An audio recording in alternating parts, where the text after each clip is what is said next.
Now, so help me. So, before we are, what I call this one for our patients, so perform the hygiene and put the gloves and assisting with the oral care or other PPE or indicative. Washing hands, and close the curtain to prevent wash our hands. Prevent the spread of germs from another person. And number 2, identify the patient. Explain the procedure to the patient. Avoid the mistake medicine to our patient, since patients understands is likely to encourage compliance and assuming the advice is a sound of patient well-being. So we need the table, sir, no? Overbed table for... Sige, so explain mo daw sa akin. Pasok ka na. Okay. So now we perform to... Pag natapos na, nag-perform ka ng hand hygiene. Explain. Okay. Explain to me. Who are you? So first, Sino ka ba? Siya pala magtanong sa akin. No, tanongin mo na. For example, You have to introduce yourself, no? Hi, sir. I'm Noraisa. I'm your CNA now for performing our oral care. So can I know your name, sir? Richard Johnson. Okay, then can I check your Birthday pa. birthday? What's your Date of date birth.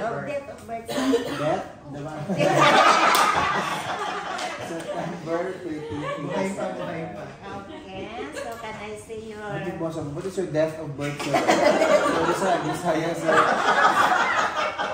Ay, halap na siya. Correction, please. But not insulted. Can I see your... Okay, done, class. Next, assemble your equipment to time and energy. Close the door for privacy. Lower the side rails. Put the overbed table. Now, okay, so we'll start now. Okay, so I perform this. So, finish, I make this one, okay. So, now, this is your water. Okay na. You do this. So, put the toothpaste. Then, i-ano pa yung sir, yung nakita ko sa note, sir. Tulungan pa yung pag ilagay yung toothbrush. Okay, walang baso para sa... Ayan lang. Ano ka ba? Sakto lang. Water bottle. Tapos, mag-brush na yung patient Ito, na. patient, no? Okay, you brush your teeth. Kids?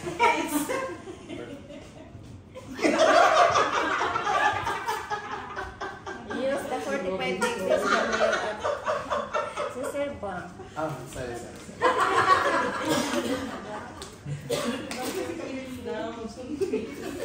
This is magkailangan man, okay? Walang tawid. So, I put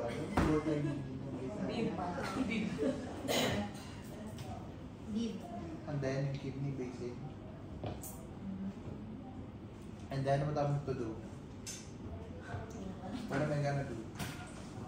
Hindi, mamaya pa man yan pag mag-ano ka Kaya tama yan pag later may patient. You brush your teeth. I put already this one na toothpaste. You brush your teeth from 45 degrees. 45 this one.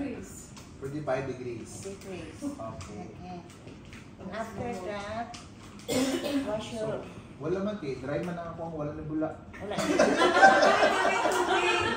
Walang tubig. May tubig pa na. Dapat i-rinse na ko naman ako. Okay, brush your teeth, right? Okay. Okay, and then, tapos na. Then if you Ako na lang matabang sa akong kaugalingon. Then floss na. Okay. So do you floss your teeth every day? No. No? No. No. Hindi ako nag-vlog para mag-vlog. Ano floss ka? Ikaw hindi? Hindi. Bakit? Minsan, depende sa kinain, sir. Minsan kasi, ano naman. Okay. Toothpaste. Mas maganda ang close. Wala man kami ganito. Eh, paano ito? Yan. May- Meron yan lang. Gamitin mo yung ngipin mo. Meron yan lang. Wala kasi kami ganito. May tanim yan. May tanim sa loob. Yan o. Yan, yan. Ilagay mo lang siya. Yan. Tapos sila ita. Yan. Okay, plus this is a 6. Imagine na lang ha, 6 meters. Inches.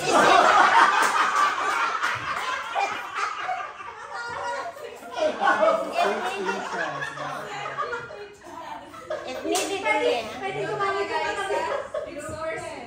Kaya itong dictate. So, mga 6 inches lang. Actually, sometimes in the exams, it will come out. So, 6 inches. Not in my exam. 6 inches. 6 inches. 6 inches lang ang ano natin pang ano. So, ngayon, 6 Sayang pa inches. kapag ang haba. And then, Paano 1 or 1.1 ano yun sir, papasok. Ganyan. 1 to 1.5 inches of floss. Tuck between the fingers. Insert the floss gently between the teeth, moving it back and forth towards the gums. Okay, and then offer mouthwash, number 8. If needed only na. Okay, then offer lip balm. So offer lang naman. So now you have to be careful about petroleum jelly if I'm on oxygen therapy. Petroleum plus oxygen, do they go together? No. Ha? If you have Petrol at saka oxygen, try mo kaya, hindi ka sasabog. So, never give or offer petroleum jelly to a person with oxygen therapy. Be it cannula, be it yung mask na oxygen or ventilator. Basta nakaganon, powered low. Petroleum jelly and oxygen. And then remove any other PPF used, perform hand hygiene. Okay? Anything you want to add? if you I have Now, this is for independent person. How about for dependent? Yung hindi ako makagalaw. Ako lang. you have to brush the teeth of your patient. How? You make your patient like this. So, okay, I'm like this. And then you brush you have to brush the teeth of your Oh, andito ako. patient. Ano yung like that? Ayun yung ganito. Hindi kasi pag ano sa Ano yung like that? lay down. Yung tingin. So, side lying. Side lying. Magsa-side lying ako. Tapos, ayun pala yung ibig sabihin ng like this. So, naka-side lying ako. What am I doing now? Side lying. Side lying position, right? So, imagine I am, I don't know, maybe comatose or maybe in unconscious or something. Tapos I have a feeder or something. So, side lying position to prevent. And put this one. yung oral care pa rin, Tignan natin sir. ngayon kung anong gagawin niya. Halika Ako na. yan, Ako na lang. Pinulit pa pala, sir. Wala. So, make sure that the patient's on a side lying position. Why not ganun? Pag-brush ka ng ganun. Nalulunod. Nalulunod yung tinga niya. To prevent Accidental drowning. Nalulunod. Choking No, hazard. other term. Aspiration. To prevent what? Accidental. So, prepare me muna. Damit ng towel. To prevent intentional choking. Pakita mo sa kanila. So, side lying position, the precipitation to prevent. Accidental aspiration. Tapos maglagay ka ng towel. What is a towel for? Drooling. Para mag-water. Para ma-prevent yung leakage. Okay, maglagay din ng kidney basin or emesis basin para mag-ano sa patient. Pakita mo ka sa kanila. Okay? And then, Tapos Ito, i-open ang mouth. How do you open my mouth? Oh, We're using you need this someone. Use your teeth? No. Or use your tongue? No, sir. Or this use your one. hands? What we call this? What we call this one? Like stick, sir. O, hanap ka doon ng stick. Toothpick. That is what you call the Ayan, tongue okay. depressor. Tongue depressor.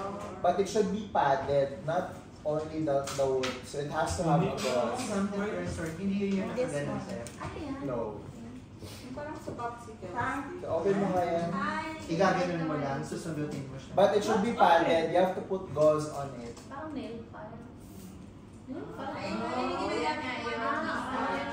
Iganito yung ano, kasi pag sample, ang patient natin like have stroke, so Pwede kang kagatin. Oh, okay. So why not you use your finger? Pakita mo nga sa kanila. Parang di ko. Why not your finger na lang? Kasi Ano, then, gloves ba siya? custom. Why not your finger? Baka masarap ang patient. Why not your finger? Isapit lang man to, ikuan sa pag-hold din siya. Nagkaroon ng episode like So for in the case of seizure, right? seizure. So pag mag-seizure, magla-lock jaw, tapos ano yung kamay mo? Or what if I become yung parang ano sa brain mo na may mga something tapos magkaganta ko or something. You don't know about to prevent injury. You have to make sure what? What do you call that? Tongue depressor. Say padded. Padded, Tongue depressor. What do you mean by padded? May gout. May gout? May gout. May uric acid. May gauze. So dapat padded siya. You have to use this to open the mouth of your patient. Okay? Bakit may gout, sir? Padded lang para mas comfortable. Then after pag may gauze, kaya you can also absorb extra mga discharge. Okay? Open and then Brush. You have to push this, what do you call this one, sir? chin. Chin. Then start to brush first in front of the teeth. Then you brush inside both. Lower and out. So in reality, you also have to, you will be able to see their mga ano tawag mo kanina, mga residue. So for example, I'm on NGT. Even if I'm on NGT, nasogastric tube, it will go directly to my stomach.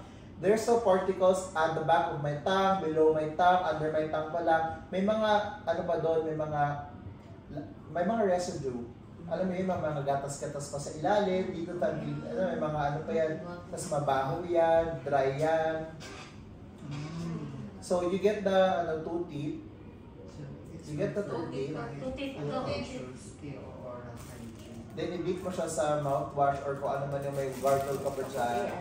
Okay, dip. And then, tapos i-observe mo.